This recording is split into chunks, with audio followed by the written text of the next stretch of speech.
কেন রে বেলাল, কি জন্য মদিনায় থাকবে না? কিসের অভাব, কিসের কষ্ট? কেউ কি তোমাকে ব্যথা দিয়েছে না তোমাকে মেরেছে? নাকি তোমার কোনো অভাব আছে? বলো, বাইতুল মাল থেকে মাসিক বেতন দিয়ে দিব। বেলাল বলে, আবু বকর রে, আমার যে অভাব, কোনোদিন কি সেই অভাব পুরা করে দিতে পারবা? বলো রে বেলাল, তোমার কিসের অভাব?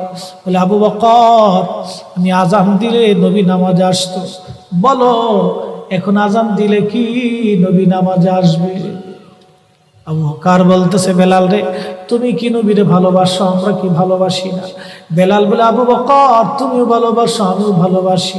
শোনো গো আবু বকর, তোমরা নবীজির রওজা শরীফ দেখলে সহ্য করতে পারো? আমি বেলাল যখন আজান দিয়ে নবী রওজা শরীফের দিকে তাকাই, আমার কলিজা গুলি ফেটে ফেটে আসে। আমি বরদাস্ত করতে পারি না, সহ্য করতে পারি না। মদিনাতে দাঁড়ায় থাকবে, দুই রকমের হাজি পাবে। যখন 7 নম্বর গেট দিয়ে